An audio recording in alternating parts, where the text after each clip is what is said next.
Messieurs, dames, Tangue Koki.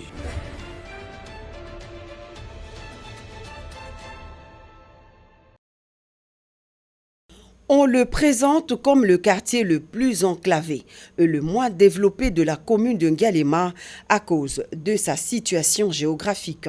Toutes les voies qui mènent vers Kanlouka sont impraticables, ensablées ou embourbées selon les saisons. Et pire encore, les alentours de ce quartier sont également menacés par des têtes d'érosion. Le quartier Kanlouka va bientôt se moderniser grâce à la ferme volonté du chef de l'État Félix-Antoine Tshisekedi Tshilombo qui a décidé d'offrir à la population hospitalière de ce coin chaud de la capitale des infrastructures routières modernes. Voilà qui justifie cette liesse et un engouement sans précédent de ses habitants venus en masse tôt ce matin pour accueillir chaleureusement le tout premier chef de l'État qui vient les visiter, une première depuis que la RDC existe. À son arrivée sur le site, à 12h10 précises, pour lancer ses travaux de grande envergure, le président de la République est salué par un comité restreint d'accueil constitué de quelques officiels et membres du gouvernement. Il s'en est suivi un briefing fait par les responsables de l'Office des voiries et drainage sous la supervision du ministre des ITPR. En fait, il va s'agir du redémarrage des travaux de réhabilitation de l'avenue du cimetière, longue de 1230 mètres, entrecoupée par les ponts Sakombi et Maluku. Les travaux financés exclusivement par le Trésor public vont durer 3 mois et une fois terminés, les ouvrages réhabilités vont faciliter le déplacement des habitants de ce coin qui ne feront plus un grand détour auquel ils sont contraints depuis des décennies. Une joie immense pour la notabilité de Kanlouka. Je sens un sentiment de joie de recevoir un président de la République depuis le début de notre pays, à l'exception de son indépendance. Nous n'avons jamais reçu un président de la République qui s'implique pour le bien-être de notre population. Et pour en avoir le cœur net, le chef de l'État s'est personnellement rendu sur le site où sera jeté le pont Maluku, traversant la rivière Lubudi. En véritable homme de terrain, Félix-Antoine Tshisekedi Tshilombo, à travers une marche à pied, allant même jusqu'à traverser les eaux de cette rivière, sorti de son lit, a voulu non seulement communier avec la population de ce quartier enclavé, mais aussi palper du doigt le niveau de calvaire que vivent au quotidien les habitants de Kanlouka.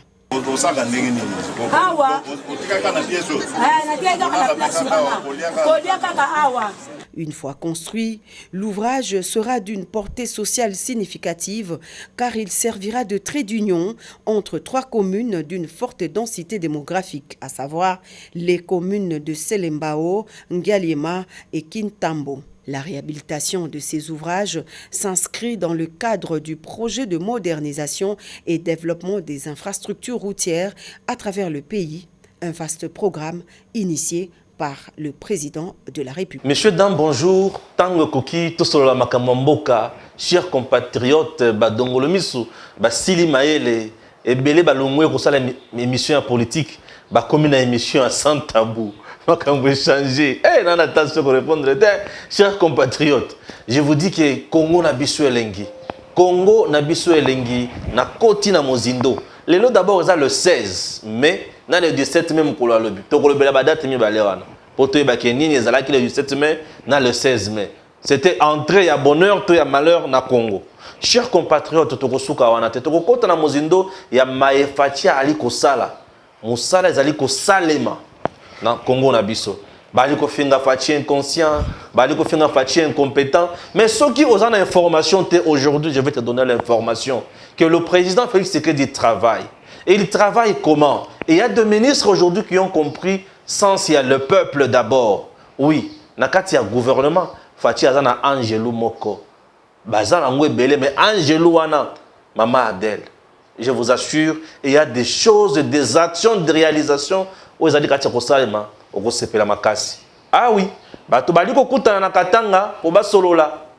Kabila Katumbi basala dikopa na bango.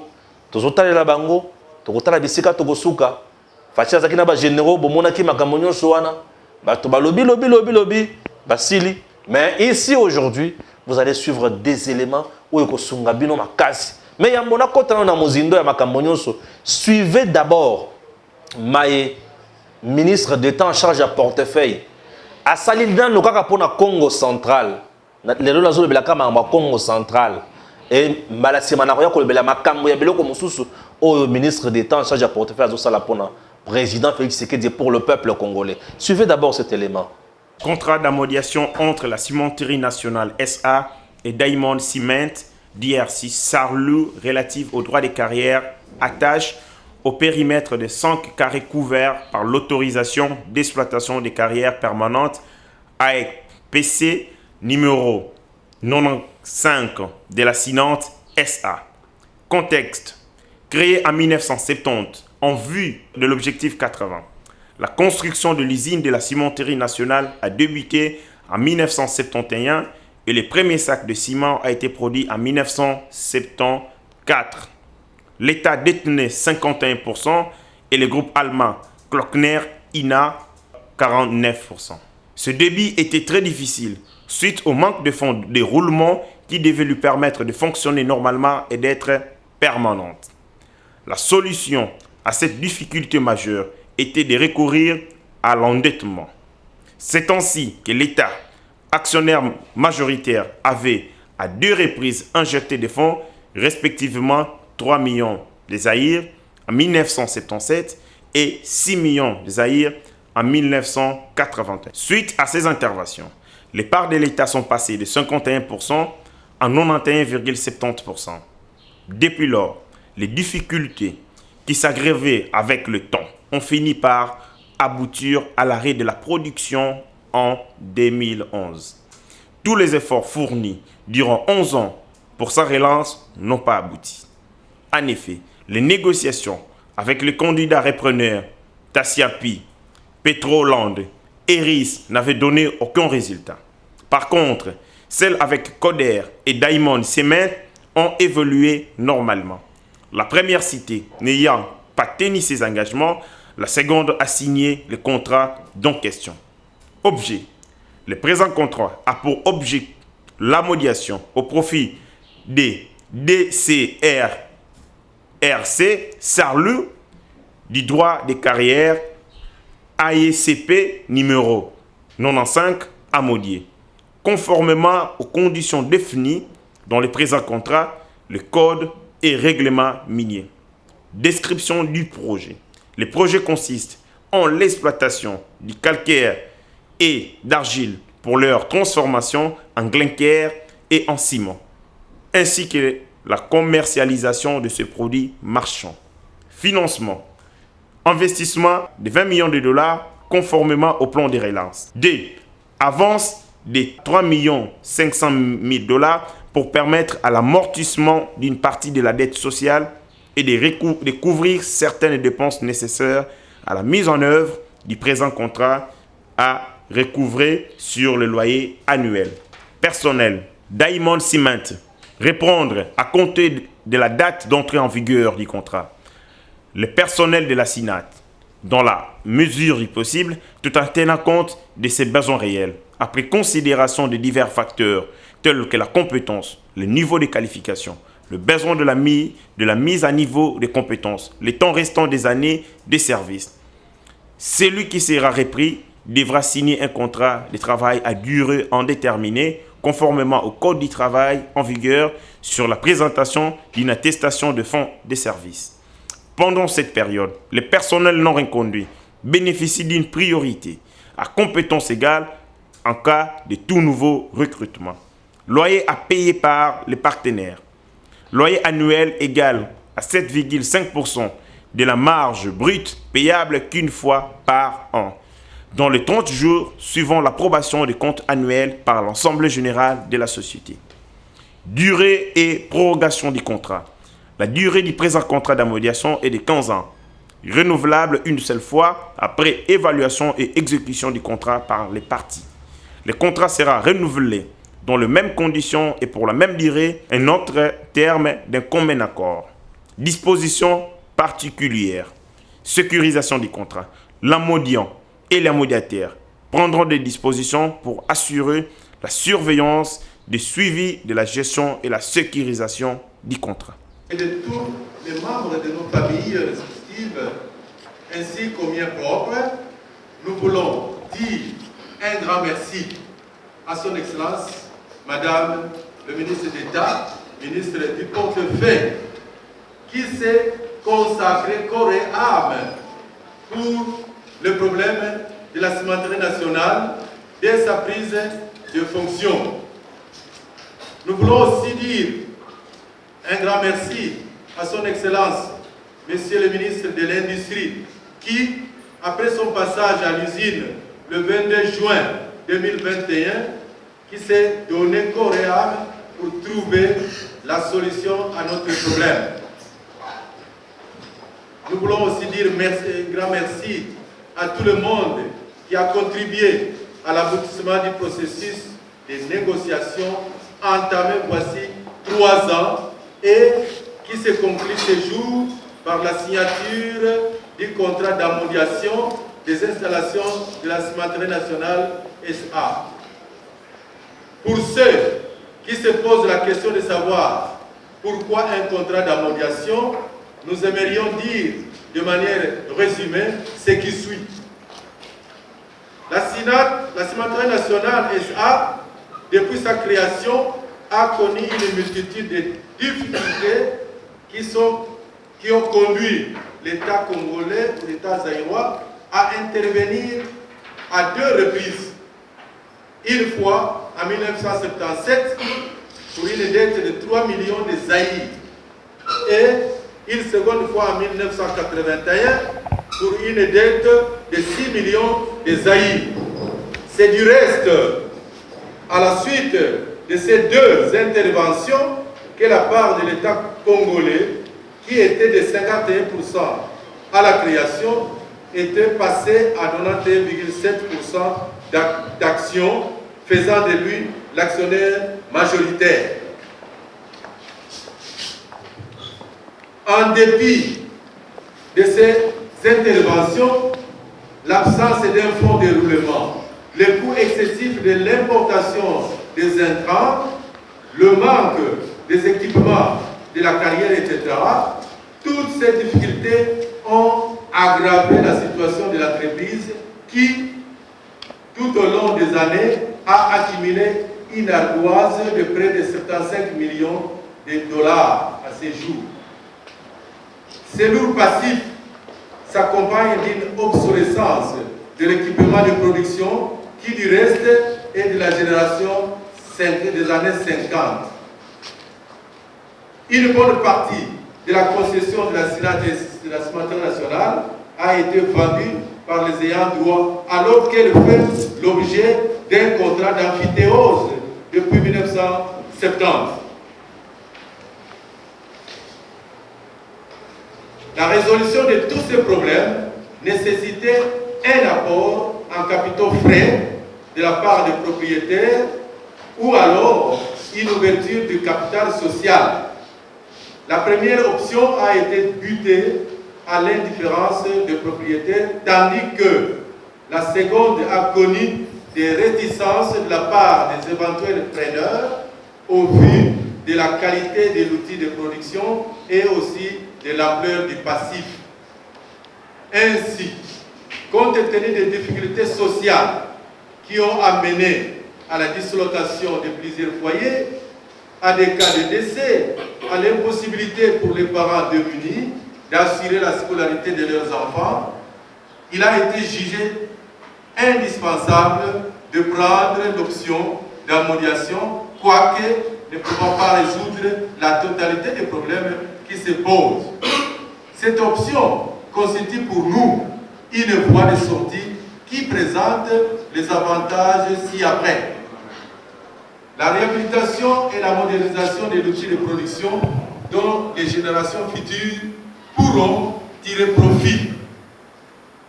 Règlement pour tout au plus 10% de la dette sociale partielle qui s'élève à 21 millions de dollars.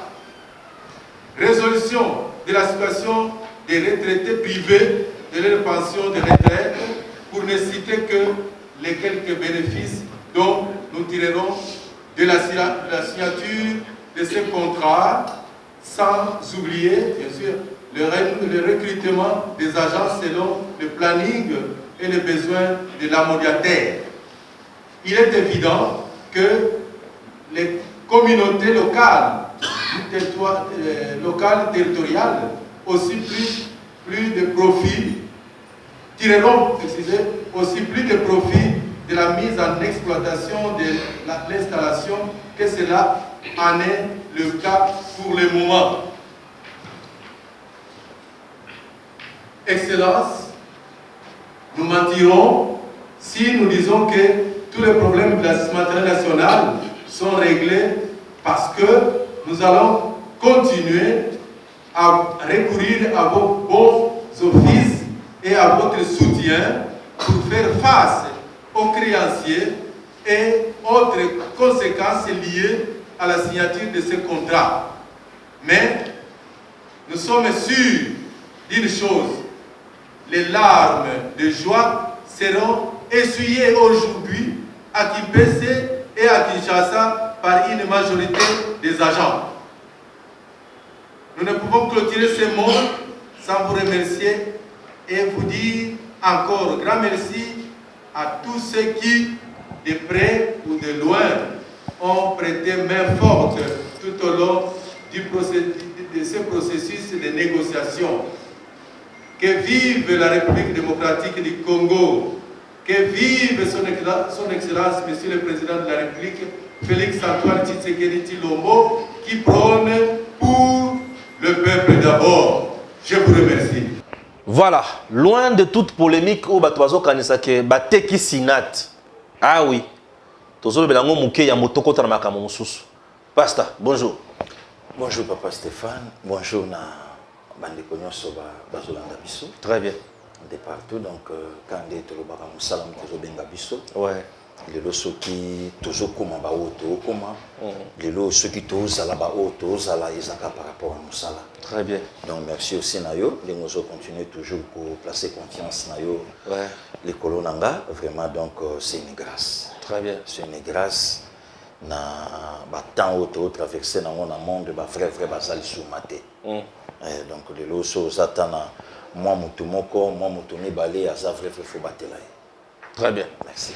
Voilà, pasta et le Wali Bosso ba fini fachimingi.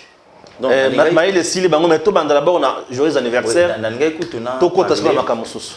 Pour na yoka kiyo au parler pour na date lelo na date le 17. Voilà. Oyo ba congolais bazana souvenir ya entrée. Il y a after avant tous bango tout batulelo ba fête anniversaire. Non, batu bazali. Ceux qui bazali ba kosilika ya. Ba fêta ki lobby pardon mon frère Crispin Ndouba. OK. Et on a besoin mon aïe bel. Ah voilà. Un monsieur très intelligent. OK. Oui oui, donc je mon ama kenon sozo yokaye. Ouais. Ozo na mutu hein. Très bien. Donc une tête très bien faite. Je mon ama kenon donc ça va. Et journée ça là qui lobby dimanche. Bon, mieux vaut tard que jamais. Et puis tout ça toujours dans le mois de mai, biso ba mai.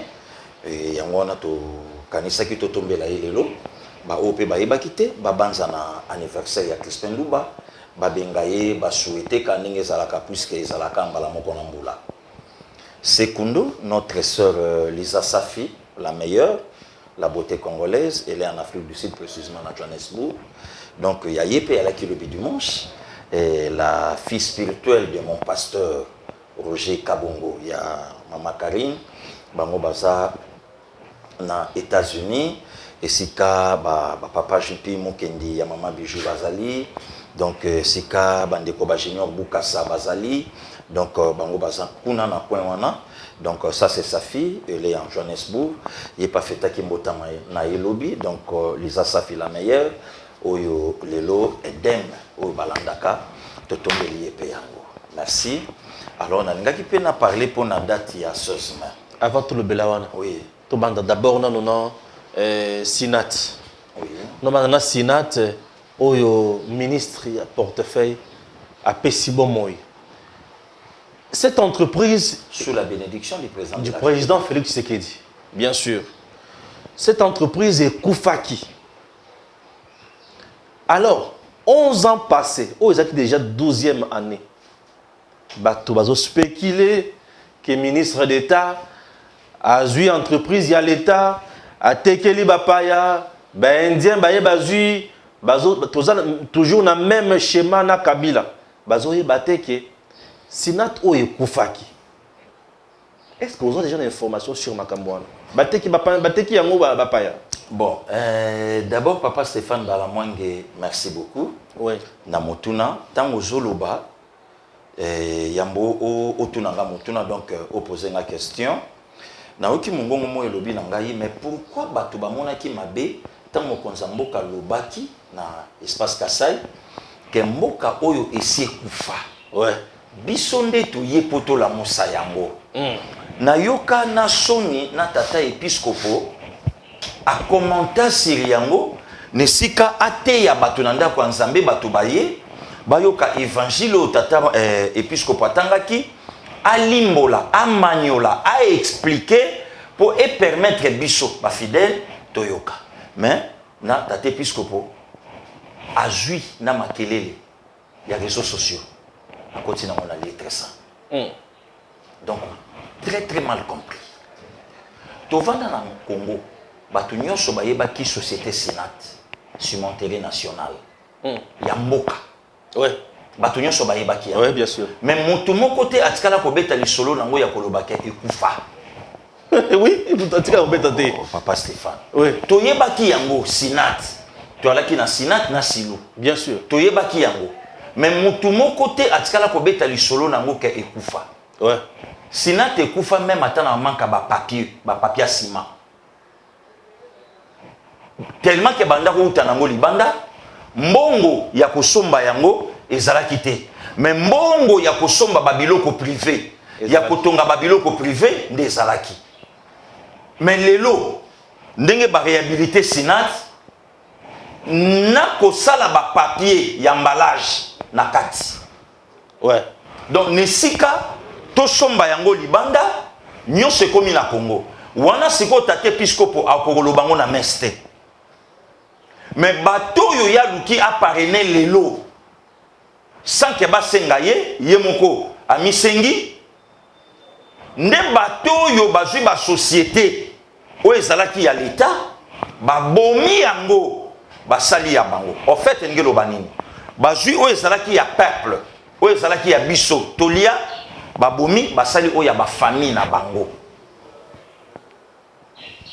Sinat 11 ans et ça la kate et ça ekufa papa ko sala te lingelo ba ekufa ba travailleur nyonso chômage bakenda mabala ekabwana bongo soki eloko ezate mutafano eloko ni papa bana bakoma bajenge bana bakenda mopanzi mama na ngambu na ye papa la ngambu mais bato babeti lisolo balobi bochela papa motema yeso ki alaki akokisaka très bien te papa Stéphane tokende malembe omoni ouais lelo il faut n'abaksa respect on appelle ça docteur Mayele ok lelo c'est comme si on dirait l'endémique respect nanda opé sa vie on est beauté pourquoi puisque makambo bande koloba nanga leader omiye bakate ouais leader vanda na contexte leader omoni répondre motu par rapport ya likambo on dirait bon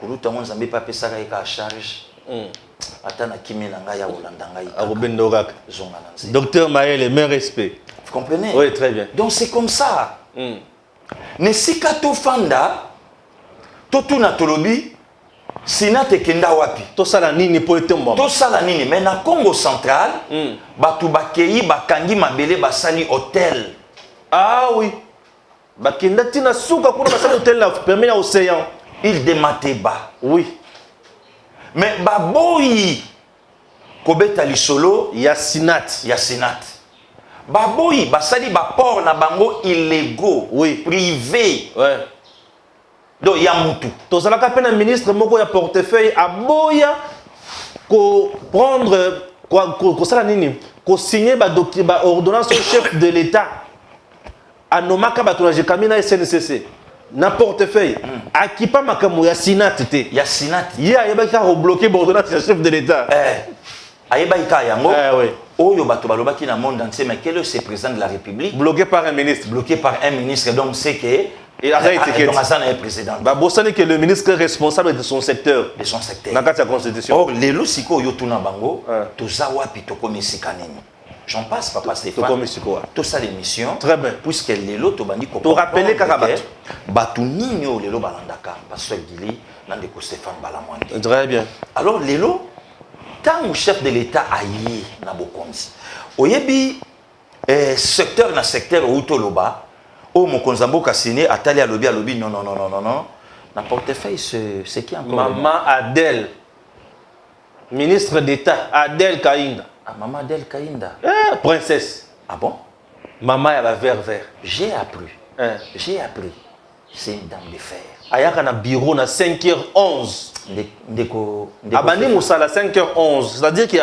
a longwe na ndako na 4h na 5h11 abandi musala te ngafona la lele kusa OK notala ngafona la lele kusa nandi mama kambo yo lobi na mboko yo tozala na moto asa tombwami na lopete ministre bongo atika kambeto na ye 3h30 abongami 4h na bigo donc ngwango yo mtako bongisa ngo ndeko Stéphane maman Adèle ayaka na bureau na 5h na 4h abandi musala na 5h11 asia yambanga na 6h11 ndeko Balamwange ngaya yambanga na noteme ngai nakoma na cabinet 5h30 natala makambo yo lo balanga soki ça ya frère mais kakasi en tout cas nakopesa pe tochela mbongo tochela ndembongo en tout cas tokocha ngana koma alors si tel est le cas ouais c'est que lelo nakata gouvernement il y a des ministres oh lelo pe bazana vision ya chef de l'État maman Adèle Kainda azana vision ya chef de l'État elle est là hein? La vidéo la photo montre ça Games voilà maman Adèle olobi ayibala repana oh ça là détournement wa babilo ke jamais c'est l'unique ministre maman Adèle l'unique ministre oyo atelemela Gilles Alungeti ayibisaye papa lakisa ba preuve ya ke na détourner mbongo Alingeti ayibali ko sala te sérieusement sakana na Gilles Alingeti asuka makambo na ngolo balingeti azoyoka atelemela yo Alingeti a été incapable de prouver devant maman Adèle que ayibi mbongo je vous dis ah bon ah oui et aujourd'hui c'est elle oyo alamusi Sinat oui alamusi Sinat ndenge nini une société indienne et le bon et si ekufi to sala tiko ndenge nini ba député ya Congo central moko ya Songololo baye na DG bakutani na maman Adèle na ba indien balobi maman société oyo ekufi 11 ans passés bato bazo kufa ba onyo kwama qu'est-ce qu'il faut faire maman Tali alobi OK c'est bon tout ça la sikoni société wana endimi et loué Sinat c'est-à-dire quoi donc basombi na bango te basombi Sinat te l'État congolais a teki madame la ministre pas teki yango te a teki Sinat te a personne des solutions société wana eye ko louer Sinat et ko exploiter Sinat pendant 15 ans renouvelable ceux qui ba moni ki misala esala bi malamu yoka sikoyo OK 3 millions virgule quelques 500 oyo bakopesa 3 millions déjà bazo pesa premier compte 2 millions alors na 3 millions wana mbongo wana ekosunga pona kofuta ba agent nyonso oyo bavanda na bandako pendant 11 ans bakofuta ba agent moko d'abord ya arriéré et en plus de cela bako engager les sous ba agent oyo bakozala apte oyo bazana temps ya kosala musala oyo bako répondre na critères na ba jeune ya Congo central bako engager bango et en plus de cela par mois bako banda kofuta 2 mois bafuti mois moko ya arriéré na mois ya sika ba oyo basala musala bakomi na âge ya retraite bakotinda bango na retraite bapesi misolo na bango en plus de cela bako équiper entreprise wana na matériel ya sika Sinat l'État reste toujours là ezali partenariat public privé bato basali makambo économie bayibi makambo na oloba en plus de cela ndeko Gili bako tongela bana l'école n'est-ce pas wana bako tonga bana bekole bako kipe makambo ya hôpital ya Kimpese wana ya Kimpese hôpital ya Kimpese ya munene wana bako bongisa yango biso toko banda kolandela makambo wana de près ba bongisi to ba bongisi te soki ba bongisi te toko loba bana o ya Kimpese bana songololo aujourd'hui ba jeune ba kozwa misala ba ko recruter pe ba jeune mususu. C'est-à-dire que ba oyo ba kuti oyo azana âge ya kosala musala akosala ba ko maintenir ye mais oyo azana âge ya ko kende retraite ba kotina na retraite ba ko futa ye misolo 3 millions quelques déjà et en plus de cela chaque mois produit brut ba produire ciment avant ba futa b'impôt avant ba teka ba kozwa 7,5% et que les benga ya l'état. OK. Nesi ka société oyo ezalaki babwaka yango epa ya Kabila. Non, société ekufaki. Miso na lelo ndenge komi société ya l'état. Adel asali nini ya mabe. Ba société ya l'état ekomaki na poche ya famille. D'ailleurs, bien sûr. D'ailleurs ndeko bala mwange. Oui. Ba ju ba société ya l'état ba kaboli yango ya bato. Yo mwasi joa entreprise wana. Donc so mtanga koma DG. Sola na mama. Wow. Ya l'état oyo ya mwana soki tata mukolo licencié alinga jwa ibonga kuna kendo gumba mela mono ya mwasi ya mukie ouais soki mutani donc et comment ki biloko ya l'état alors quoi kende non elongwa ki ya l'état comment ki ya bato voilà je trouve mal lelo tangu bato msuba osa lokola ba rêver tangu bato msuba osa lokola ba lota ke nini fachi asali mais Sinat décédé. Et Koufa déjà. Décédé. Mais Perrois a fait un parti incompétent. Et tout le bel atto, quand on a comme besoin a été. Papa. Tozo pesa un matériau ka pasteur Geli. Oui. Tozo pesa Perro matière. Te abosani. A combien ko sala sans tabou. Azonga na politique. Papa Stéphane Balamon. Yoka. Na boyi. Yoka. A combien ko sala sans tabou. Yoka. To pesa matière azonga na politique. Yoka. Yoka ngana ebisa yo. Oui, vas-y. Au moins le long de Tobeta boya. Très bien. Mutunyon soyebi. Ba image ezali, ba biloko nyonso tozo sala lelo ezali. Na mutu mususu ayebi te ke asabondela yo po otinda passer gili na plateau na ye. Ouais. Na memi ye pe na mutu kananga. To komi pe na place ngo faye to sala émission, ba sengi mbongo ezate. Invité oya yebi ete a jouer à foot. Invité na suka jouer à kabeli bango transport. Lelo mutu wana komo finga passer ba image ça. Oui. O ezali. O tamsuke no bato ba okanse super homme. O pe tamsuke no bato musuba o yo place basa na ye na alliance azoye bateke ba vérité mususu ye mutaloba kango avant tango azepande ko o yo tangi kombo. Kafuta kabisote. Kafuta bango. Lelo to za bango pe souté. Ya kolanda. To mettre ba congolais makamo fatia o sala yango moni na sengi kulutu docteur pardon. Ouais. Puisque ba biloko musuba banda ko lobango ja avant ngana ndako mimango na ndenge ka ya biso. Voilà donc konanga Stéphane Balamwangi. Ouais. Au moni babiloko mususu lelo ba société ya l'état tant mo konzambo ka bandi kozongi sango na effort ya ba ministre oyo azo travailler na. Oui. Donc before toko banda ko kena ngo palier sur palier. Ouais. Si toko saraka descente na Congo central ya ko moni sabatu batu ba comprendre que non ezaka be mission moko théorique bien sûr mais mission mon pratique kozala on a kotali sabato que non Congo oyelalaki Congo bandi otele Congo telemi aujourd'hui éléphant oyalaki ya kokweya na détournement na escroquerie na corruption na biloko belé lelo éléphant wana akomi kotelema pona kotalisa musala et maintenant tozala kawate ouais batu bazolia mbongo lokola nguba mbongo ya Congo batu bakomi na niveau ya ba carte visa. Il fallait un certain gel. La lingette, aya, au soki détournement, il y a 50 millions. Au soki li kambuboy. Ndenge moko pelelo na ba mama Adel. Portefeuille à l'État et tomboami. Portefeuille à l'État et tomboami. Wana e bandi komata. Voilà papa Stéphane. Non Sinat. Lokola yango to banda kobeta makambo. Ezala biloko musu asali lisusu tokobeta masolo ya bamiba. Wala za deuxième soin. Voilà. Entreprise musu ezali. Moi, je suis phare de Nangaï. Ok. Pardon, je suis phare de Nangaï. Entre-temps, je dois dire encore que aujourd'hui, à Kimpé, c'est l'RK Sinat Oezo Banda Moussala, chers compatriotes, oh bah recherche sur maman Adèle.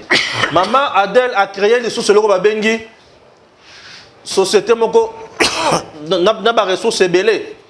Note d'information relative à la création des Congo Ressources et partenariat AGN Ressources. Ah on a pourtant la bino makambo et kozala nengenini. Po batumsusu bazo André Baosala makambo depuis qu'elle est à la tête du ministère à portefeuille 45 actions qui toquent. Voilà. Nazanango. Nasena répertorié bilongo nyonso. Merci beaucoup papa Stéphane. Nakosa la bilan ya ministère et portefeuille du 26 avril 2021 au 14 mai 2022. Nazo sala bilan wana. Nakosa la bilan wana pourquoi puisque est-ce que on a na point nini. Na bilan tout na sali na yoki place maman wana détourné te. Na yoki place maman wana détourné te, na yoki kakake. Fachi na Congo central. Aozala koyamba malam. Non, asalini na Congo central. Asa déjà Sinat. Asa déjà ya koyamba. Sinat. Donc na Congo central et tomwami. Mutu akosana na ye libomate. Ouais. Pourquoi puisque Moussala oyo madame la ministre Asali sous la vision du chef de l'État. Le peuple d'abord. Le peuple d'abord. Mabote Gozonga. Le peuple d'abord. Ah, le peuple d'abord, il faut oui. ça la matérialiser. Bien sûr. Il faut peuple ba yoka yango te mais ba vivre yango. Or déjà ko vivre yango et banda déjà ko senga travail moko o e banda ko sala mapo ezala kaka slogan te mais e yoka mape e monana endi mama na mato ya bato. Voilà pourquoi le chef de l'État avait parfaitement raison ya koloba que non. Il faut mettre l'homme qu'il faut à la place qu'il faut. Très bien. Donc s'il y a des ministres dans le gouvernement, oyo, ezaya ko fingate, ezaya ko kabolate. Donc tant que tout le monde a récite, il y a gratuité. Tant que tout le monde a récite, il y a bloc. Il y a pétrole, il y a Angola. Avec le maître Didier Boudimbo. Très bien. Tant que tout le monde a récite, il y a genre et famille. Avec Maman Gisèle Ndaya. Tant que tout le monde a Congo et Zotekama, na commerce extérieur avec Jean Lucien Boussa. Très bien. Pensez aussi dans les financiers, Nicolas Kazadi. Ouais. Oh, les lots à la recette. Pensez aussi dans Aimé Bodji. Pensez alors, Toti Kapé Maman Adelte. Oh, les lots Simbi portefeuille. Les lots Tobandi Komona Keno. Makambu Yango et Bandi Komona, c'est ça. Ndeko Stéphane Balamouane. Fachia sali le côté. Makambo Fachia sali oyo. Ndeko Stéphane. Oh Fachia sali incompétent. Makambo Fachia sali oyo. Ndeko Stéphane. Oh là, Ndeko Stéphane. Ouais. Omoni ndenge tozaboye, le pouvoir est dans le fauteuil. Le pouvoir n'est pas dans les canapés. Le pouvoir est dans les fauteuils. Très bien. Fauteuil mutavanda raye moko. Fachi. Canapé boko vanda mi balé misato. Misato. Vous comprenez? Ouais. Donc ba makele lozo kabato bazotia wana. Bazana canapé. C'est leur droit ba na canapé. Ouais. Je comprends. Fatia dans le fauteuil. Fatia na fauteuil. Le pouvoir est dans les fauteuils. Donc Fatia na fauteuil. Ouais. Makele lozo mona bazotia wana. Eza makele le ya biso bato tokotaka stade. Lelo boko mona. Boko mona. Toko makona ba poli de 08 wana soki boro wana beta ki amonde yango wana. Donc le seul peut gagner qui lobby. Ah oui. Biso bato Renaissance Berkane avec Florent Ibeng. Tobeta masolo Ibengala qui na corset na kingo sege yepe basala qui est opération hernie discale singele qui dondenga la ki wana azaya kokufa wana siko makele était. Florent beti 4-1. Eh mon amboka Florent Ibeng. Wana makedon. Donc wana de père et de mère. Donc original Florent. Donc voilà papa Stéphane. Oui. Donc photo comme lelo na niveau. Il y a ko vendre ba action. Très bien. Il y a un ministre. Donc on l'a qui s'habille nos actions, un ministre entre autres, il y a Maman Adèle, il y a portefeuille, il y a émission na biso, to banda ko kende na moti to ko makona. Les autres le bel bilan mwanda muke wana. Parce que au moment où je vous parle, je vous assure que ezana ba dongolo misu. Oyo bazo yina fachi. Basali nini? Bazana kati ya ko instrumentaliser ba société civile. Pour battre la ministre, au moment où le ministre Azana Katia a agir pour le bien-être du peuple congolais. Ministre a portefeuille Azana Katia vision ya Fati, le peuple d'abord. Le peuple se couper sa population sourire. Et allez couper sa mabota sourire, kozongi sa ya l'État. Ah, merci beaucoup, Excellence Madame Ministre à portefeuille. Et en plus de cela, au Congo, chers compatriotes, méfiez-vous, Namaïmatali, la société civile. La plupart de la société civile est comme la société instrumentalisé par le politicien, les hommes d'affaires, les ceci, les cela. Yango bozoka déjà babandi kosala mobulu kuna. Sinat ezotombwa mabendien baza kuna na volonté ya ministre d'État, pe na volonté ya Fachi. Le président Félix Tshisekedi vient de répondre na pasi ya ba congolais au baza na kati ya Congo central Kimpese Songolo et consort. Les solo au député national Ayebi Yango madame Nelly, elle est au courant de ça. Le jour il y a signature, madame était aussi là. C'est pour vous montrer un élu du peuple, montre la confiance à la population. Andimi, bon montre la société civile. À la mouki na tongo a salé mukanda na ye après F92 a remis société civile. Non, chers compatriotes, mais faites-vous na batouana. Ba société est belée. Ba société est belée.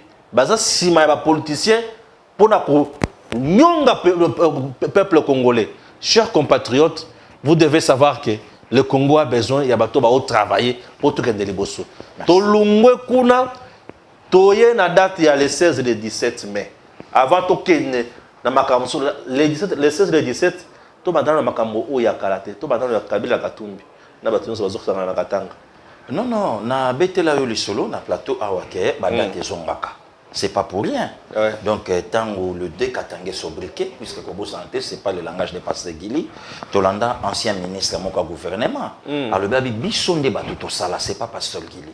Bissonde Batuto Pesaye, même Bakombo Yabama Passa. Bissonde, tu as suivi. Ouais. Donc, Aloba Yamoye Moko, ce n'est pas Pasteur Guili. Hollanda, quelqu'un katangé, en même temps italien, en même temps père grec, ce qui n'est donc, Moutoumoko, plusieurs nationalités. Le jeu banaté, on a le que les décatangés sobriqués. Donc, baza vraiment le col à Laurent Désiré Kabila. Donc, on raconte na bango, on a eu ça au samedi, et ça on a contre le Congo. Donc, c'est-à-dire quoi? Oyo to bandaï ko joie sans plaignant, les deux aussi mal sauté. To sala ndenge nini pour toujours la monopole. Dieu merci. Fachaza marché à bas congolais et puis Fachi entre les mains du Seigneur. Les lots moyens Batouba s'est comploté contre la nation congolaise. Pourquoi Nzamba sa joie possession Yamboka Oyo et puis trône naye et za awa. Donc Yambozo mon raconte les lots et aussi mbaté. Pourquoi? Puisque Bible et lobby, moto yaza fidèle na bilokoamikie, moyen Nzamba confié ya minene et zate. Moto yo a créé pénurie ya farine, yemoko a importé farine naye pour province Balia. Moto ya zolandati a kausa makala ete kamate na petit peuple yemoko sala arrivage ya ba makala naye. Moto ya kititi na commerce ya muke. Moto yo alandati na eloko ya moto. Histoire ya pousse café. Na katanga na bosani yango. Voilà papa Stéphane Balamwange. Donc eza mutu moko te ya malamu kelelo peuple congolais ala la lota même na ndoto milatra comme présent Congo.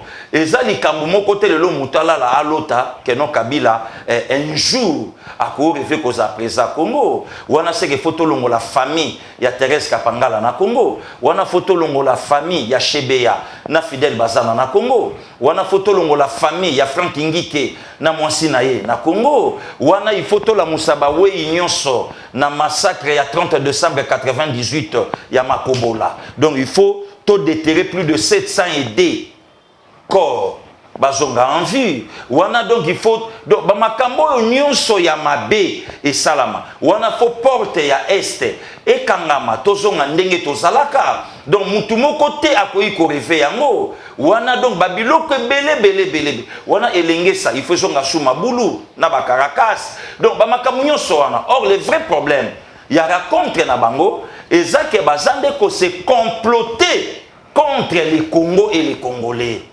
Waouh. Je te dis, papa Stéphane Balamwange, n'a rien à voir. Nini Kabila bosana ki na mboko yo. Koko Nyangi alobi tata Kabila to sengio. Ceux qui au bout ko se représenter en 2023 comme candidat président, Tchela biso mama Olive Lembe. Papa Stéphane Balamwange ceux qui za na bateau babeta les baku na miliki. Que ceux qui Congo pendant 18 ans là avec un président responsable. Bateau les lois kokai jamais pour rêver aux atta ministre de Congo yotangi. Koko Nyangi. Oui. Ceux qui toient là un président responsable net il va Fachi les lois. Oui puis que Fachi a rien même batumsu na liste abi yo koza ministre té. Nani? Bazebeli.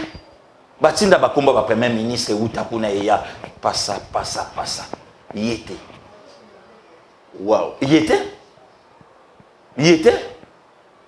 Donc les lois c'est Congo. Toi là quand on président moko responsable ndenge les lois aussi fachi. Muloko akokonyanga posa président inani à cause un ministre ceux qui y a habitaté. Oui, ça va ministre habite. Ba problème ebele tozu na banda kwa wana ba mapango na biso ba bloquer belé. Kombo na ezotangama. Donc bato musu ba bima ba ministre lelo bato kwa ba egwake. Bato lokwa ba kokoniangi. Donc jamais to kobeta lisolo na bango na Congo ya lelo ke mutabonga poza. Bon maman Olive akoki koza la présidente ya Congo na bisote. Papa Stéphane Balamwange, to respecter Congo et puis to banga Congo. Toto sa Congo. Toto sa Congo, non seulement Toto sa Congo, to linga Congo. OK. Pose la question avec tout le respect na maman Olive. Une dame généreuse. Tout naïe. Nini oyo ya ko sala ya malamu oyo mobali na sala kite. Tuna makasi bongo tuna ngaka. C'est une question. Peut-être alinga sala mien koleka mobali. Yango siko fa yebisa biso ngana ko bomate. Ngana ko yibate. Ngana ko sala indifférente na Congo te. Puisque le Congo a connu au moins plus de 10 millions de morts pendant 18 ans. OK. L'entreprise y a l'État. Bradé. Est-ce que maman a oublié Sabiso Bongo? Voilà pourquoi les Américains vont sanctionner même Hillary. Yote.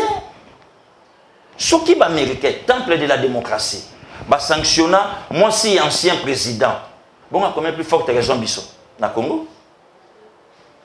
Dis-moi un peu, Papa Stéphane Balamwange. Ouais. Maintenant, qui trompe qui?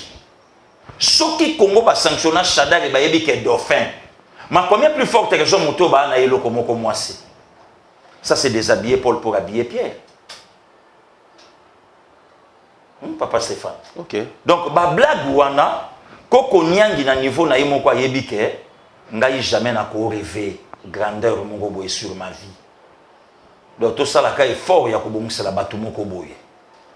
Ou soit batona ba jeu bisa bango bo sala tu biso to zonga bozonga ko sala bien. Lelo zo mona même ata display ya vie na Chadari. Vie na ki bon paquet bango mona. Donc engelo baké kuluta kolika ka yope. Bon, beaucoup de gens en 2022, en 2019, il y a un beauté le roi petit à 32 ans. Donc, aujourd'hui, Babylone Konyon Sowana, Bango Bazo rêvé Congo. Bango Bao calculer Congo. Deuxième volet, il y a réponse Nanga. Kabila ne le calcule pas. Naoye Bisayo, même maman livre, n'est pas la maman, la personnalité maman, Azo rêvé même pas Yango. Donc, Mon mari est jeune. Il a encore la force pour aider Mboka. Tikitsa. Donc, Kabila, papa, Moutouba off ça le anniversaire, n'a même soyété. Azaki empêché. Ozana yote. Empêché, papa. Babengi yon na la loge joye, batikelo kitsa liboso, baluki ofay nou na sima. Makambo mutaulo, baliboso etali yote. Séminaire sila mukoloana. Abeta basolo mususu. Abeta ne masolo mususu. Il y a 15 minutes. Naye bisa bango boya na ngambo ya Congo. Boya na ngambo ya Congo. Kabila au pouvoir pendant 18 ans. Ba homme na campus. Tozo kende tozo sambela ba mataba, les loto beta no tour. Ba vitre ba fenêtre kota normal. Fachi n'a rien fait. Ou bien bokoko nyangi a lobby? Non. Papa Stéphane Tokotika Congo na maboko ya ba ventiliété. Très bien. Tovanda na kata République démocratique du Congo. Mutakeye pa ba papa na ye. Parmi ba papa na ye muyombe azate lokola ba vie Vouda. Père ba leader ya ba maître Nice ya maman Sumta papa Jacques ya ba BBC mona popia mokolo papa Willy. Azate. Tata ya mungala azate na kati ya salle ba scribe na ba pharisien.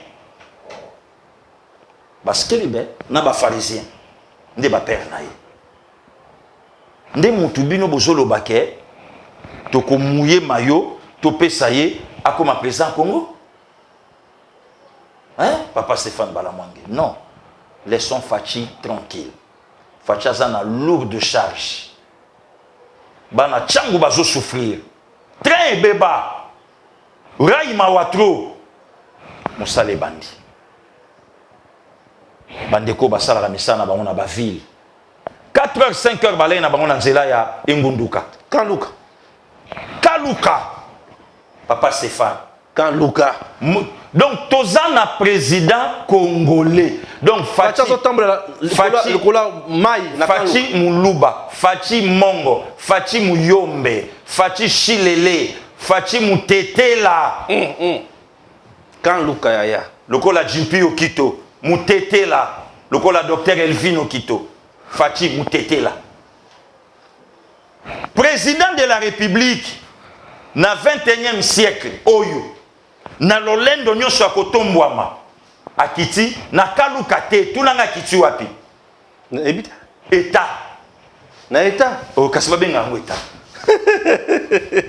Donc, ne si ka ba politicien ba bandai komemela biso politique régionale.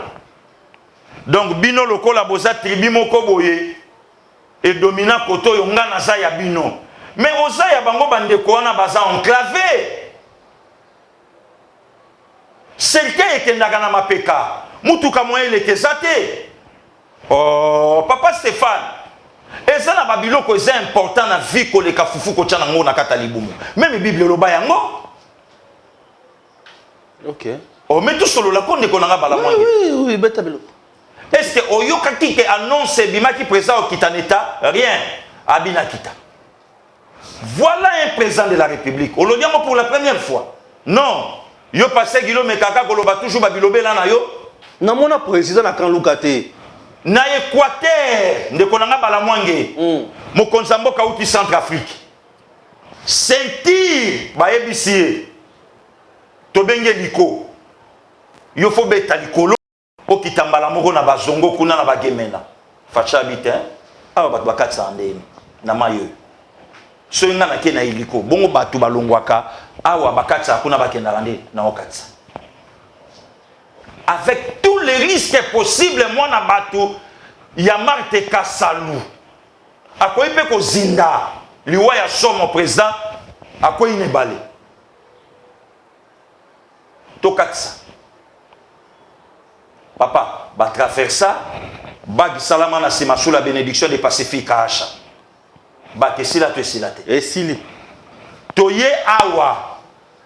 Alobaka la kakasala kelo côté Kaluka enclavé au côté na mutuka na onzela di papa Stéphane Balamwangi oyo pont Oh exactement pouvoir à 18 ans yango bache libaya boy oyo libaya bato baleka ndeni oyo nde yango mon mari travaille en silence Fachi incompétent oyo nde Fachi incompétent oyo nde yango bosala papa confiance oyo nde yango wana na o traverser na yeba makambo nyonso ezoleka papa na ngai mbila ache botini na mai nyata na mai nzamba pambola armée na biso bonyata na mai nzamba pambola bango bien sûr nzamba pambola mapinga ya ekolo nanga oui. La police bakonzi nango bapambwama batika kopesa biso discours ya lokuta que armée za biso na chef de l'état te quelle armée Machi armée congolaise la police de mon pays bakoti na mai mokonza mboka na ponte na libaya avec tout son poids et ko ipe kubukana na libaya à traverser les qui salume ba mebanda papa yo kubo ya Fachi c'est le tolobi ko yo lebito za bato jalelo te nazape mutajalelo te tolobela makambo peuple boye papa Stéphane oui tata nazape mutajalelo beta ya toleka ba ange ba mona gloire nga na mona raté ange abala te abota te eloko moko te yo bala ange abeta piesta beta basa westo na makolo te ange akenda Madrid te ange abeta pe Madrid du Dubaï te mais Bible lobi mosala na bango 24 heures sur 24 heures bazokoyisa motole bazokomisa grand prêtre tuna ange bokomisaka nzambe na nini omona nini wow tuna yeko na beti eloko pasteur Blaise Makanda c'est un grand frère pour moi ayebisanga bileki nanga en tout cas eloko beti ofungoli rema moko boye embrouiller moto totuna bangelo totuna bangelo bogumba melaka ye na nini siko soko batuni yo okomisaka Fachi pona nini nga d'abord pour la première fois Congo et soit un président élu on est à sol ngai Pasteur Gilité mutuna lubiango, le monarque belge, le roi ngaïté, c'est que ngai jalelo na sima ya roi. Est-ce que roi de muto jalelo? Roi muta jalelo. Ibiro ba petit jalelo. Biso sikoyo ba prince. Ya jalelo. Roi muta lobi. Deuxième élément, na komisaka Fachi nengeni. Fachi est la réponse du Congo aux prédateurs. Nandegeni. Oh. Te obimise lo kwa moto. Ah, bala mwangi. Non, moto na bete. C'est na linga ko ambure ngaite. Loba na malembe. Ko ambure ngaite papa. Non, ne m'embrouille pas. Aza réponse ya Congo na ba prédateur ndengeni. Papa Stéphane. Ouais. Fachi est la réponse du Congo aux prédateurs. Oui. Pasteur Guy lui explique. Voilà. OK. Yo zaka prof ya bemina. Toleka. Minéré ya Congo. Lelo Congola comment na vocabulaire mboke tonda bomengo metozo mona ngote. Bokomona yango ndenge nini. Bokomona yango ndenge nini mupaya ye asombi mabele ya Congo apesi prix na ye azui yango ke koteka ngo libanda. Fachi ye alobi N-O-N. Congolais faut vivre bonheur ya o yazana yango. Fachi est la réponse. Tovanda awa bachela biso stati mutu ya mama na mama yemo. Né en 1922. Moi nana lagi mokonza mboka lagi troisième fils na né en 1930 le 14 octobre. Première mutabota na 8 ans na monde. Troisième enfant na 8 ans. Maman na 8 ans maboti mwana misato. Hôpital ouane vanda bongo. Fachi n'a rien fait. Le hôpital général en réhabilitation. Nakumisa yete l'hôpital ngana botama. Ouais.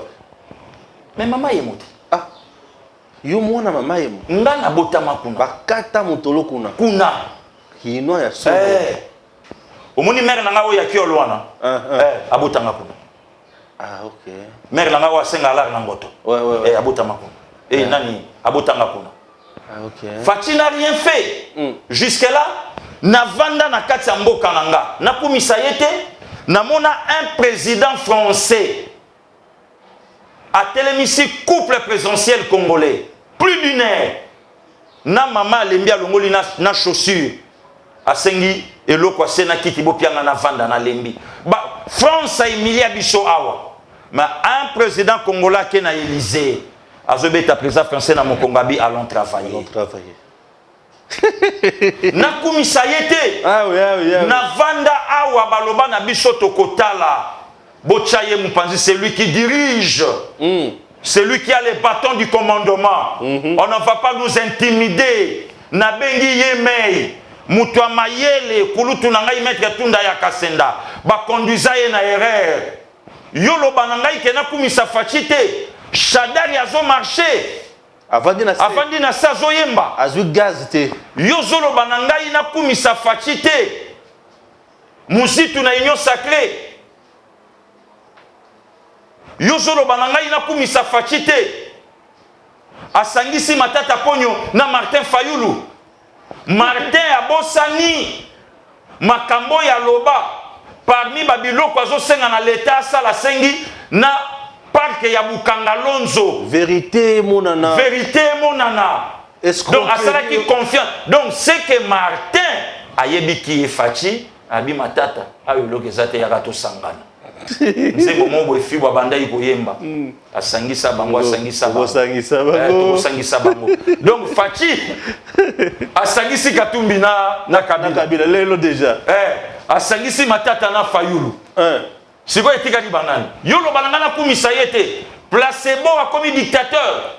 Balobi Fachi a commis dictateur. Marionnette a commis dictateur. Patin a commis dictateur. Patin a commis dictateur. Nakumisa yete. Mama kutu azo yebisa mwana soki muninga betio ya wana kolela na kubeta yo. Soki muninga betio yo pe zongisa. Mukolo mwana zongisa ki mama abeta kasi yepa beta ka zongisa tu mobali ala ka bongo. Ba congolais ba yebisi babi béton. Un peu de bozo ola muka. Ala muki. Pour pouvoir ya Congo ba memaka ngongo zo mema yango te. Mais balobi pe qui atanga te balobi qui a un diplôme te ala qui sa diplôme. Papa Stéphane Balamwanga. Na yoki bazolo ba qui atanga te ala qui sa diplôme. Na oyebisa yo soki Congo eza na niveau oyo ekomeli lelo. Oui. Grâce à bateau batangi. Ba professeur. Ba professeur. Ba tchebiso Congo na mboka oyo mutatongi université. Masa crédible était na peuple congolais. Ba yebi na caché un détourné. Mais ben professeur. Mais professeur. Balobi qui a ça moyibi mais professeur. Bon. Mon sosuna. Na mboka oyo to vanda. Toyeba mutu ata prof na yete. Mais abima pe ba dirija biso. Ouais. Ba nyata biso. Donc lelo nana mais tout le monde nazo trouver makasi. Naza prêt pour la révolution. Na beta les sous. Balobi au finga Janet. Au finga ya Kemba ya na ba bot awa consort. Lelo sur bino beaucoup on pas sur ozo finga fati hein. Papa Stéphane Balamwanga. Yo mona photo ya Joseph Kabila te. N'enterrement ya Laurent Désiré. N'a parlé la nation, moi j'étais là. Bateau nyonso tous ces flatteurs, bande de flatteurs ba ochama kelele bazalate. Boro Raïssa betana na yebarate. Abetane Boubou, Kansaku, Qatar, Fiti, Pièce. Abetali. Boubou Joa Raïs, nega télé ma. Oui que Congolais ko moko hein, tout tika mama kelele. Oui. Toyo ko mona ma beauté ya Congo na vie ya bato wana. Yesolo. Oyo fallait Congo sala na biso, Congo sali ya mona bato. Oyebi ke vie bongo Omar El Hadji. Atali vraiment bo vie dengue Sochocho, Atali Robert Mugabe, Atali. Alobi ça c'est la malédiction de ces pays. Waouh. Na beaucoup. Bon finga Janet ndenge. Na finga te na loba. Oloba nini? Papa c'est o akemba to lobo na bo. Yo kanenge na loba ti na loba ngo pe sulelo. Vidéo na tambola mutu nanga bosemba mona. Ah OK. Ayoka. Na loba nga bi batu mususu bayaka awa. Nzoto ya kokuba. Lelo pe koma kodenda samba simba. Yo moko compléter ya liboso. Compléter ba bla. Mais ba ngambo na yo. Lelo pe koma kodenda samba simba. Lelo Congo ele ici batu. Congo est sukoli batu. Mais na suka nango ba yebisi biso na arrivé ko changer homme congolais.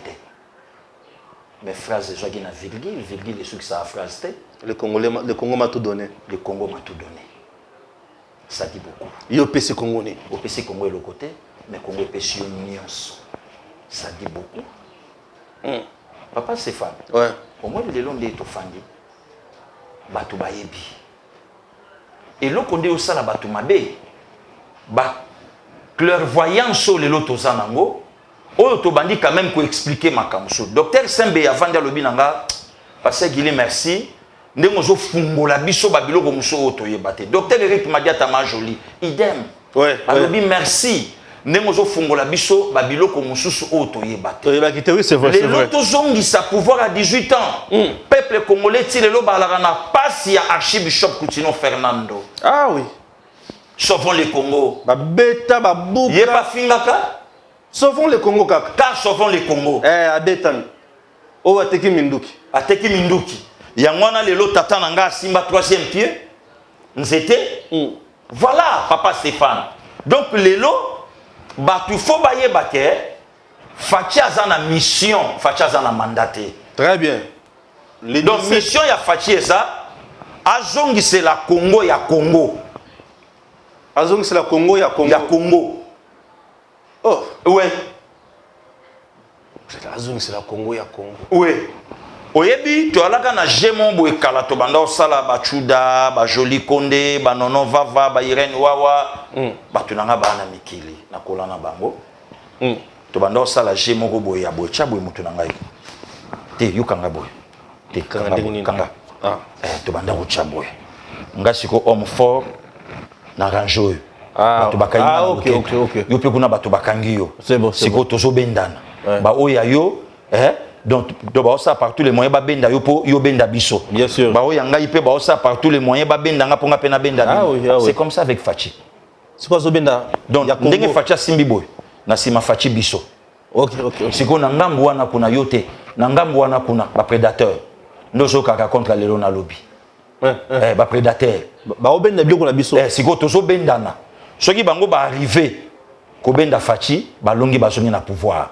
Parce que biso ba Congolais, biso machi. Il faut tout ça là par tous les moyens, béton benda bango.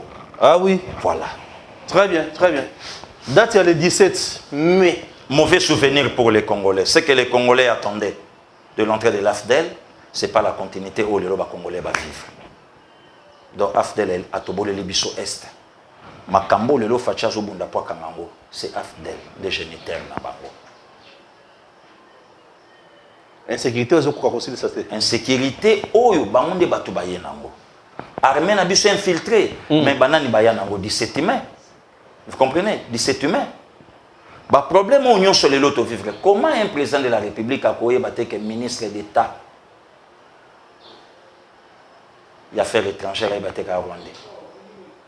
J'ai dit à l'armée rwandaise de se retirer. Du coup, j'ai vu mon ministre des Affaires étrangères en train de plier ses bagages. Mais toi, tu y vas ou non? Je me sens en sécurité. Mais non, mais j'ai dit à l'armée rwandaise, ce n'est pas la vôtre. Comment ça? Vraiment, nous étions infiltrés jusqu'au sommet de l'État. C'est AFDEL. Un pouvoir non préparé. Un pouvoir non préparé. Un pouvoir non préparé. Voilà, Papa Stéphane. Aujourd'hui, 16 mai, les Congolais pensent à mon vieux tigre, le général Mayele. 16 mai. 16 mai 97. 16 mai 2022, 25 ans jour pour jour. Baboumaye. Baboumaye na Kanchach. 16 mai, la nuit du 16 au 17. Ok. Voilà. Asalani Mayele pour Baboumaye. Bon, Bamakambo il est qu'en armée. Et ça tellement secteur mon sensible. Ah ok, bien sûr. Oui. Mais au totanga, les autres gardango. Puisque les lobbies sont tous des gens encyclopédie. Oui, le banango donc attendez qu'on a Botepinda, na France. Abiaya, il y a une bibliothèque. Bloc où nous bêta, nous sommes bêta moté. Oui, Papa Stéphane, que Dieu bénisse ma petite soeur, le pasteur Gracemé Coutino. Ok. La fille cadette, il y a maman Bishop Emina, l'archibishop. Petite soeur, pour moi, viens à Bangwa Liboso. Il y a l'andi petite soeur Nanga Atara l'andi, Madame Enis, il y a beau-frère Nanga Olivier Calabas. L'obile qui a été comme pas possible. Alors, ce qui m'a déjà élevé en dignité. A comment l'anda moto azana cessé de yende mutaibité. Pour moto azana saibi ka yo alikolo. Donc fona beto ba plat po yo alikolo nanga. So nga na lobi no bato ba otala nga mais yo so lobi nanga o se comparer directement nanga na anase. Petite sœur a beta ki biloko wana lobi. Ésaïe chapitre 37. Voilà Papa Stéphane Balamangi. Donc stade autokomilelo, nous avons tous intérêt à soutenir Fachi. Soutenir Fachi. Oui, c'est notre sang, c'est notre frère. Fachi a zongisi Congo na misu ya batu. Na G20 drapeau RDC tele Osani. Na COPA 26 drapeau RDC tele Osani. Les Congos n'existaient plus. Mboke sala ki soutien. Lelo yo Papa Stéphane. Ndenge to mesana kotala ba match na butu ba Ligue des Champions. Lelo Congolais sont se lenga box makofi. Yatika. Mais au bosana kiango. Bakole Martin. Tony Akwei première défaite na ye. Abetaka. Martin Bako. Donc Martin Bakole était congolais. Abeti a gagné. Lelo batu batondi na ba poste téléviseur bazotala Congo ndenga zo bunda. Makaba auto beta na janvier wa drapeau ya Congo et Junior Pepi. Junior a auto beta le 29 janvier aux États-Unis. Drapeau ya Congo et Pepi. Martin Bakole yewana. Donc batu bazongeli bilengi o ezalaka ya Congo ya kala et c'est grâce à qui? Chef de l'État. Fachi. Voilà pourquoi aujourd'hui pasteur Gili azo senga même na gouvernement, même na l'État. Acha ba moyen na bana wana, na bandeko wana, na baninga wana. Acha ba moyen. Pour lelo, fierté ya Congo, nde mutezo tomba. Petala. Na kate sika bitumbezo bunda matala ba Congolais. Fachi incompétent lelo, tozana billet avion ekita. Non, Papa Stéphane. Au moni tozalaka na ba insulte moko na école primaire tanto otanga. Mona popia mukolo bébé sa ebi makambo wana. Ya Papa Willy. Toi là, on a bien silte beaucoup. Eh, balamonge mutu munene tela mutu lokole kisimbi mutu lingalila. Ce qui paye les tant là ba deuxième, troisième, premier ba master. C'est comme mon tete yango keka yipa na moto normal. Et ça peka ndenge to alelo. Donc bagarre to bundeza ya média. Vous comprenez? Très bien. Bagarre ya média c'est nani? Beta ba biloko moko boye, eza nango bongo te. Mais eyokama. Parce que plaisir nangezani. Ba biloko ebele bandeko ba osala. Est-ce que azotanga commentaire de ba ofinga ye? Est-ce que azotanga commentaire ndenge ba okomela ye? Est-ce que azotanga ndenge ba olobela ye? Ndete. Wana sikoyo tokota angote. Wana sikoyo tolobela angote. C'est ça papa Stéphane Balamwange. Batuboni baloba itoko ndima ye soki asali boyete. Lelo asali batongo bandima? Non, tozo comprendre que lelo toza na quand ya bato yo bapesi bango verbe do bana misala. Papa Stéphane, tu t'imagines au vandi boye, oza likamuna mututé pas bumba mo mutasali o vidéo ya bando finga yo. Mais non, c'est une provocation. Ce que ça va pas que sur la vidéo na plateau na yo. Ton ndima yo. Vous comprenez? Est-ce que tu te racontes na Congo sala na plateau na yo ton ndima yo? Est-ce que tu te racontes? Ozobata manini. Muto yo yebité. Aya luki yo témoin. Ozi o memie na mutuka na yo. Au commune place ya lingi yo na ebo sa l'émission. Bokomi. Incapable de foutre même bon à nangote. Un garçon très sale. Na yebisi au dilkab. De papa futa kuna. Na o fute la moto na yebiete. To kutana te to sola te. Mais les lozo finga. Na juna bimisi $35 na futi poto sa l'émission o ya bango. Oui. Pe na suka nango zo mwa ticket. Lelo pazo finga. Lelo mutu wana télé. C'est bon. Chaque finga passé. Tout ce qu'il y a. On a nini? Oui. Eza guerre ya média. Bien sûr. Guerre ya média faut ça la bongo. Oyebi lelo. Na okoti sa loi mongo na parlement. Loi wana avant nomination et comment. Il faut pas checker Batumitu. Merci, merci. C'est là to causer balamwange. Tout ce qu'il a. T'es toujours vidé. Oyebi, il y a une Congolaise à l'étranger. À qui otanga kaka ba spécialisation sur la psychiatrie. Oh yeah. Mutu. Docteur Elvin Okito. OK. À Totangango. Ce que tu sens ndeni, ba voter na bango yo, mais à vos siéger à checker. Au vidé na yo chik na université. Avant aux micro, caméra, média, bah checker. Asa normal toi zobela. Asa normal toi zobela. Pour tout le monde diplôme. Oui. Maintenant mutuna diplôme et zo balangate, ba tout en té. Donc yango moni na zo bonde lanzambe docteur Elvin azonga rapide puisque fois-ci ça déjà ba chiki ne kalaté pour na checkage. Donc pétage comme tellement trop na bateta batu. Voilà papa Stéphane Balamwange. Problème lelo auto komina. Bozalaka na ba président na mbokoyo. Qui pouvait parler na pouvoir à 18 ans. Kosa ilote. Papa Stéphane Tovanda na Congo, na peso nemo fait ça ba 2010. Tobeta 3 mois président de la République a mona na télé ta lobaka pe lo roteni nenité. Na mbokoyo. Tovanda awa. Tovanda na année 2010 président de la République a télé mabi année du social. Et tout le monde est l'autre côté. Toyokate to monate mutu pa lobate. Et si la paix bongo. Mutu pa ko fukate. Akenda pe la kabiso ke na kosala kitu ka tenda sala pete. Asala pete.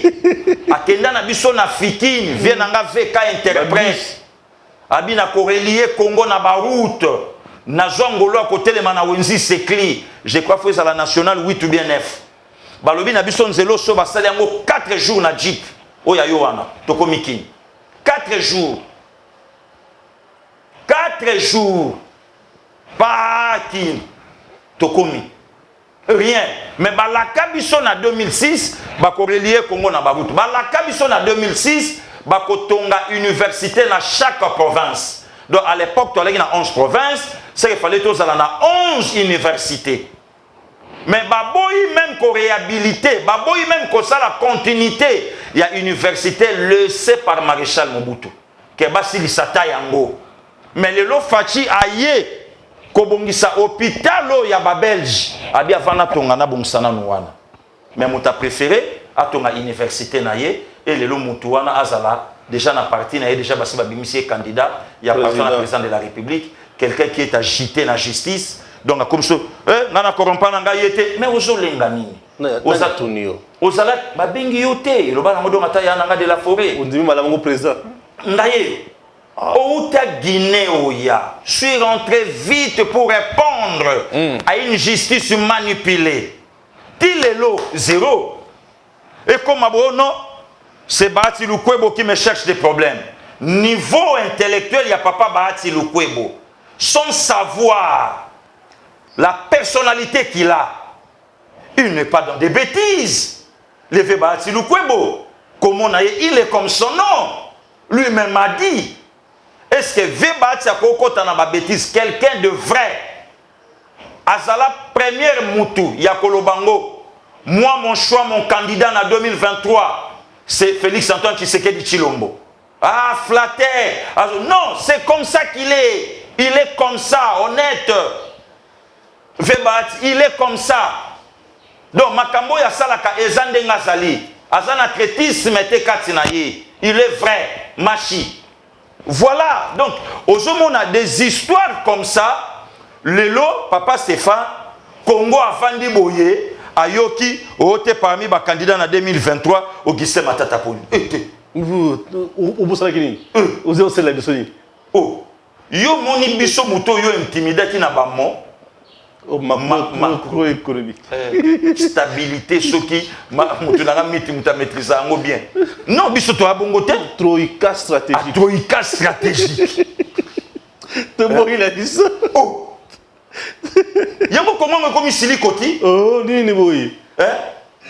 Donc bango kaka batu baleki ba Jean-Luc Tshimbalanga na mayele. Non. Donc Jean-Luc Tshimbalanga jamais cause à ministre na mboko yo. Pourquoi pas?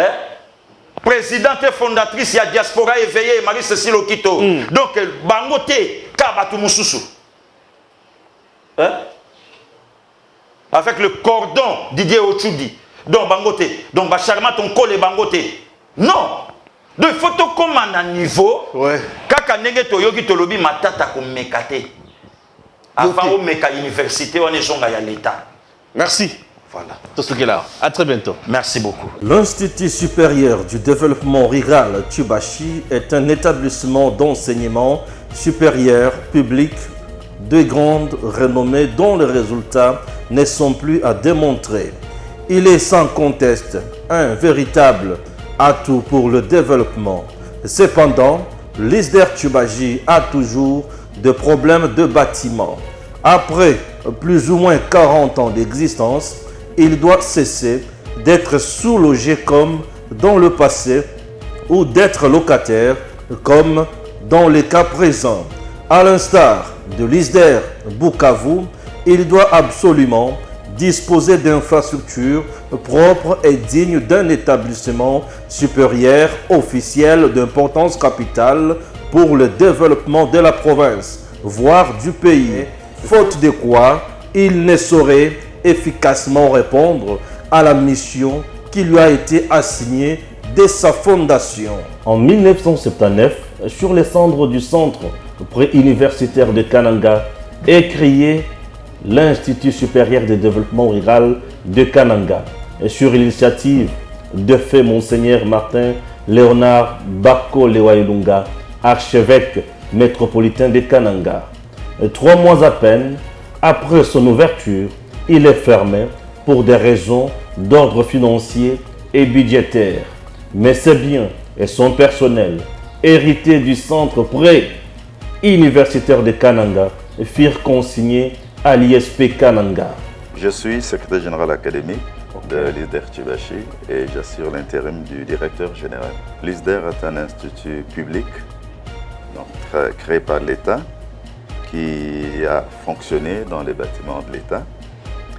Et entre-temps, nous avons acquis une concession à 7 km d'ici, à Mwimba, où nous avons construit 2 auditoires et un espace bureau qui peuvent contenir chacun plus ou moins des 100 étudiants. Et là, nous avons un espace pour la pratique. Et nous avons également une concession à Tshoubashi, plus ou moins 5 hectares, où nous allons surtout pour la pratique, les champs, l'élevage, la pisciculture. Nous étions jusqu'il y a peu dans les complexes Athénée où nous avions nos auditoires. La plupart des auditoires nous avions trouvé et d'autres que nous avons réhabilités ou construits. Mais depuis l'année passée, il y a un projet de la Banque mondiale avec la province qui voudrait réhabiliter tous les complexes Athénée. Alors de la sorte, on a demandé à tous ceux qui étaient dans ce bâtiment, il y avait l'UPECAN, l'Université pédagogique, nous-mêmes, ISDER et plusieurs écoles secondaires dans le complexe Athénée, nous a été demandé de sortir parce qu'on doit réhabiliter les bâtiments. C'est ainsi que depuis cette année académique, nous sommes partis de là et nous avons loué cet espace le temps que nous construisions nos auditoires à Mwimba. Oui, ça fait d'ailleurs une de nos valeurs. Nous avons 15 professeurs, docteurs à thèse dans différents domaines. Nous avons 4 ou 5 professeurs, docteurs en sciences agronomiques. Nous en avons presque autant, docteurs en sciences sociales, donc sciences économiques, sciences sociales, sciences politiques. Nous avons un docteur en théologie, en philosophie et 3 docteurs en théologie. Le chef des travaux? Nous en avons 28, je pense, je ne me trompe pas, et nous avons également 46 assistants de premier mandat et de second mandat. L'État nous a signé comme rôle de former de techniciens en développement rural à 2 niveaux. D'abord des gradués en développement rural et des licenciés en développement rural. Et pour cela, nous avons plusieurs filières que nous avons organisées. Traditionnellement, nous avons des licenciés ou des gradués en organisation sociale, en planification régionale, provinciale et régionale, en administration rurale, en technique rurale. Nous avons ajouté de nouvelles options comme la gestion, administration de projets, développement et environnement, agro-vétérinaire, une autre filière que nous avons ajouté santé communautaire et développement nutritionnel, ainsi de suite. Donc nous avons plus ou moins 11 filières, la gestion des entreprises également. Message clé, l'ISDER Tchibachi est un établissement d'enseignement supérieur public de renommée dont les résultats ne sont pas à démontrer. Et dans la société, nous rendons un grand service. La plupart des ONG de la place sont animées par nos anciens étudiants, les organismes internationaux qui viennent, qu'il s'agisse de la Banque mondiale, de ceux des Nations Unies ou étatiques ou para-étatiques, engagent volontiers nos anciens qui sont un peu partout. L'ISDER Tchibachi est un atout pour le développement. Plus ou moins 40 ans d'existence après, l'ISDER Tchibachi doit cesser d'être sous-logé ou locataire. Il doit, à l'instar de l'ISDER Bukavu, disposer d'infrastructures propres dignes d'un établissement supérieur officiel d'importance capitale pour le développement de la province, voire du pays. Quelles sont vos préoccupations à l'heure actuelle qui constituent bien sûr votre plaidoyer? Nous sommes préoccupés par les bâtiments. Nous avons un problème de bâtiments. Là où nous étions, nous avions un peu plus d'espace. Ici, nous sommes suffisamment coincés.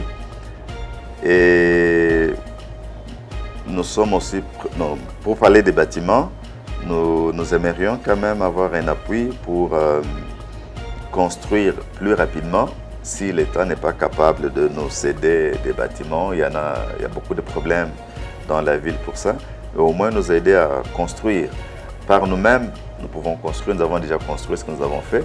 Cette année, nous pouvons par nous-mêmes aussi construire peut-être un auditoire ou 2, ça dépend. Comme nous avons de plus en plus d'étudiants, il nous faut maintenant des auditoires de 400 étudiants, 400 places. Donc ça nous demande un peu plus de moyens.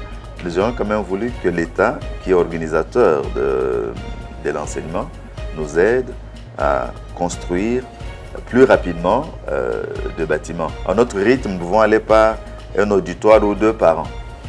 Or, nous avons 5 promotions et nous avons quand nous subdivisons en filières, hein, nous avons besoin de plus de 20 auditoires. Très bien. Et là, nous risquons d'attendre 20 ans, alors que si l'État nous aidait, peut-être en moins de 5 ans, nous pouvons être capables de bien placer tous nos étudiants. Ça, c'est du côté enseignement, mais nous avons aussi du côté administratif. Nous avons un personnel de plus de 100 personnel administratif. Et là, il nous faut aussi de l'espace pour ces gens-là.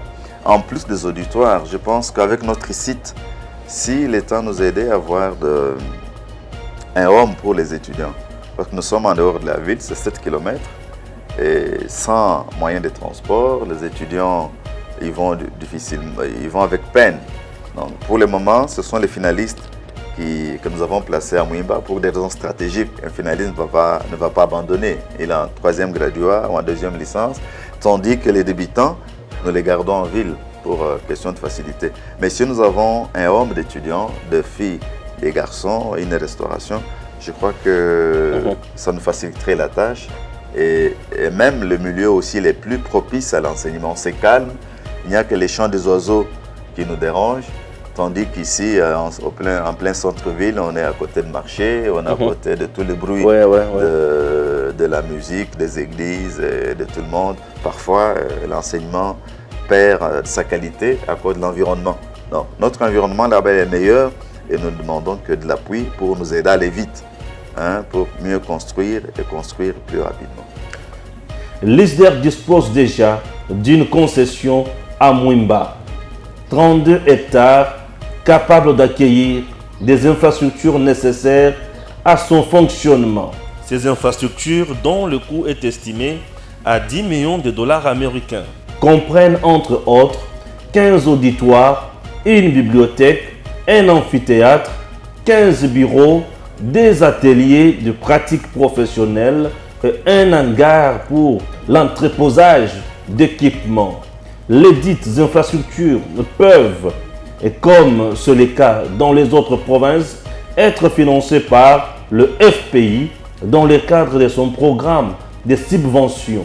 Notre appel pathétique pour doter ISDER Tchioubaji des infrastructures propres à la taille de sa renommée est lancé au président de la République, à l'autorité de tutelle, son Excellence Monsieur le ministre de l'Enseignement supérieur et universitaire, ainsi qu'à toute personne de bonne volonté.